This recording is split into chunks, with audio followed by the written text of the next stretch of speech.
d'appliquer. Et comment appliquer? Voilà la réponse. Ensuite, c'est nous. Pourquoi c'est nous? Parce que nous sommes licenciés par le gouvernement fédéral canadien pour vous représenter dans votre application et on doit attester tous les documents que vous avez comme étant des documents qui sont vrais. On doit aussi faire, nous avons été licenciés pour représenter à la soumission, éventuellement faire des mises à jour, parce que ça arrive, vous avez d'enfants, vous vous mariez. Et puis, le plus important, c'est de savoir qu'est-ce qui se passe dans votre dossier après l'application. Et tous les petits détails, c'est très très complexe. Nous-mêmes, pour qu'on puisse soumettre une application, on doit connaître tous les petits détails des lois qui gèrent l'immigration au Canada. Donc, c'est impératif que des personnes comme nous qui sont licenciés, qui sont experts, nous, à n'importe quel moment de notre système, nous gérons environ 4 à 5 000 applications. Enfin, il y a milliers de gens qui sont immigrés à travers nous, mais à n'importe quel moment. Donc, nous connaissons qu'est-ce qu'il faut. Par exemple, avant de venir au Haïti, on a déjà étudié le système éducatif, on a déjà étudié presque tout pour que nous, quand nous soumettons une application, c'est en fonction de ce que vous avez en Haïti et en fonction de ce qui est requis par le gouvernement canadien. Vous n'avez que 60 jours devant vous pour compléter toute l'application et puis fournir tous les documents qu'on a dit initialement que vous avez pour que éventuellement ça peut aller de l'avant avec l'octroi de la résidence permanente. Et ces 60 jours sont cruciaux. Une personne sans connaissance technique, ce sera un peu difficile. Enfin, pour moi, c'est très très difficile. Alors c'est pour ça que nous sommes là, pour vous aider, pour vous représenter, et bien sûr nous vous représentons légalement, pour vous représenter et pour s'assurer que tout ce que vous faites concernant une application, c'est ficelé, c'est correct, c'est parfait.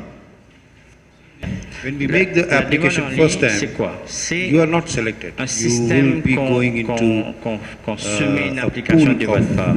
Et pour qu'on puisse soumettre votre application, vous devez avoir les 67 points que je viens de parler. Une fois que qu'on soumet l'application et que vous êtes accepté, votre profil s'assoit sur un bassin, on appelle ça un pool, qui est accessible à toutes les autres parties qui devront vous sélecter. Et une fois que vous êtes sélecté, on appelle ça une invitation à appliquer. C'est ça qu'on a les 60 jours. Et l'invitation se fait chaque vendredi. Parfois, chaque vendredi qui se suivent, chaque 2 semaines, parfois. Enfin, initialement, ça a été des vendredis suivants. Et hier, on a eu 1361 personnes qui ont été sélectées. Et c'est ça qu'on fait. Vous vous asseyez sur le pool et la sélection se fait chaque fortnight, chaque vendredi. Et une fois la sélection a été faite, vous avez l'invitation. Là, c'est très très rapide, c'est technique, c'est assez compliqué. Mais avec nous, comme vos consultants, vos représentants, parce que nous, à n'importe quel moment, nous gérons des milliers d'applications, on connaît exactement qu'est-ce qu'il faut faire. Avant d'aller dans le prochain programme, si vous avez des questions quelconques, allez-y. Je suis Marcelin, j'ai 2 questions. Donc la première est portée sur le test linguistique, à savoir l'anglais. Étant donné qu'en Haïti, il n'y a pas de centre dans lequel un participant peut aller pour prendre le test. Donc je pense que ça va être un petit peu difficile parce que la personne doit de toute façon se déplacer pour aller aux États-Unis, à la rigueur en République dominicaine pour aller prendre un test. Donc connaissant ce facteur de temps dans le processus, est-ce que ça ne va pas contrarier un petit peu une personne qui applique pour que ce soit travail fédéral ou Québec? La deuxième question, c'est encore concernant le IELTS, le test d'anglais. le pointage, c'est 6 points pour chaque module. Exactement. Maintenant, est-ce que c'est la moyenne ou du moins c'est chaque module, on doit obligatoirement... Non, ce n'est pas moyenne, c'est chaque module. On a les points d'après module. Par exemple, quelqu'un qui obtient 3 pour un module, 7 pour un autre, 6 et 8. Non, le minimum c'est 6 pour chaque module. Une personne peut avoir 7, 7, 5, 7, ça ne passe pas. Donc, minimum 6 et plus. Et plus vous avez, ça va jusqu'à 9 comme vous savez, plus vous avez des points, plus le pointage en totalité augmente. Okay. Donc, je vous réponds à votre première question, c'est les tests des langages. Le test des langages est défini par le gouvernement canadien. Donc, vous ne pouvez pas faire n'importe quel test. Le test pour le français, c'est le TEF, et que le TEF, pour l'instant. Donc, ce qui se passe en Haïti a été le cas dans beaucoup de pays. S'il n'y a pas de centre agréé pour faire ce test, qui est majoritairement fait par l'Alliance française, le TEF, ce n'est pas un produit de l'Alliance française. Le TEF, c'est un produit de Chambre de commerce et industrie de Paris. L'Alliance française est un test center, est un centre qui gère ce test. Donc, définitivement, je suis sûr qu'il y a l'Alliance française en Haïti. Oui. Mais peut-être que s'ils ne font pas les tests, définitivement, ils vont le faire. Ça dépend de la demande. Si il y a une demande qui est accrue, vous allez à l'Alliance française, ils vont faire les tests, définitivement. Le résultat des tests est requis au moment où on est en train de faire l'application en ligne. Donc, ce n'est pas faire l'application et puis aller faire les tests. Non. Vous allez devoir avoir tous les documents qui prouvent les points que vous aurez. Par exemple, pour l'âge, vous devez avoir vos actes de naissance. Pour l'éducation, vous devez avoir vos transcripts, comme on dit, les résultats détaillés, qui ont déjà été... pour qui l'équivalence a déjà été faite. Pour langue, c'est la même chose, vous devez avoir les tests. Donc, ce n'est pas quelque chose qui est, comme je dirais, on fait une application et puis éventuellement on va se mettre. Ce qu'on dit au moment de l'application, on doit l'avoir.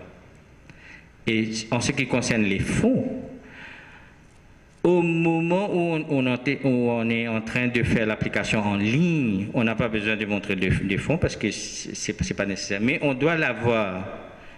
Parce qu'une fois que vous ayez l'invitation, vous avez un temps de seulement 60 jours pour faire la demande finale.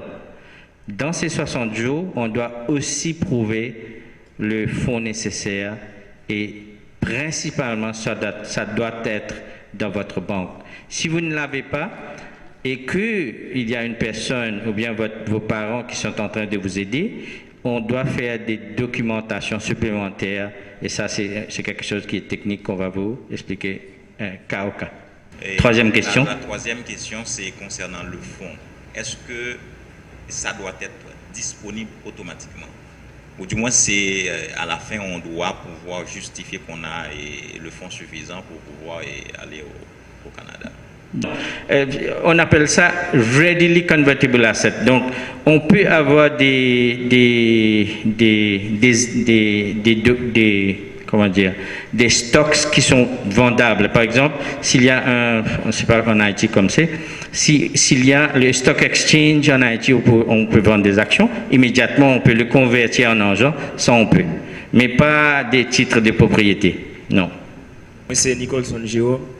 Et j'aimerais savoir pourquoi vous venez de parler des professionnels qualifiés et pourtant, je vois que vous avez oublié de parler des travailleurs agricoles.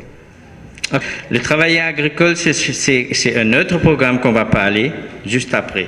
Là, c'est ça qui est intéressant au Canada. Le Canada, c'est une société où on a besoin de tout le monde. Donc, ce programme est spécifiquement pour des gens qui sont qualifiés, qui veulent immigrer au Canada avec une profession quelconque. Mais il y a d'autres programmes qu'on va parler. Par exemple, il y aura le Québec où on ne doit pas montrer de l'argent. Donc c'est différent. Il y a aussi, au Québec, on ne doit pas faire l'équivalence des qualifications. Donc on va parler, programme par programme, ne vous en faites pas. Je suis Janelle Morcelin et j'ai une question. Pourquoi, pour commencer avec le programme, vous avez choisi des personnes qualifiées en santé et en agricole? Il y a plusieurs programmes. Au Canada, ça c'est un programme où c'est spécifiquement pour des gens qualifiés. Donc quand on parle des travailleurs agricoles, c'est un autre programme qu'on va élaborer à la fin. Donc là c'est spécifiquement pour ce programme qu'on est en train de parler. Mais ne vous en faites pas, il y a des programmes qui sont adaptés pour tout le monde. Il y a aussi, on appelle ça living caregiver, des nannies. Si vous avez des gens qui veulent travailler dans des maisons, ça aussi il y a un programme. Si, par exemple, vous voulez que vous êtes au Canada déjà, éventuellement vous voulez inviter vos proches, maman, papa, il y a aussi un programme, on appelle ça Sponsorship of Parents, les parents, parrainage des parents. Donc il y a pas mal de programmes. Là, on parle des programmes les plus populaires, mais s'il y a des besoins spécifiques, c'est à cause de ça que nous avons le bureau. Sinon, ce sera une journée tout entière à expliquer tous ces programmes. Arrivé au Canada, est-ce que vous serez là pour nous guider? C'est très très intéressant ce que le monsieur a parlé. Arrivé au Canada, qu'est-ce qui se passe? Le gouvernement canadien invite les gens à immigrer. Il y a un ministère d'immigration tout entier qui fait beaucoup d'activités pour pouvoir intégrer les nouveaux immigrants dans le système canadien. Donc, ce n'est pas nécessaire. S'il y a des gens qui disent que quand vous venez au Canada, on va vous guider, on va faire ceci, on va faire cela, c'est bon. Mais ce n'est pas nécessaire parce que c'est le gouvernement qui prend la chose. Par exemple, quand vous allez descendre à l'aéroport, vous avez tant de documents.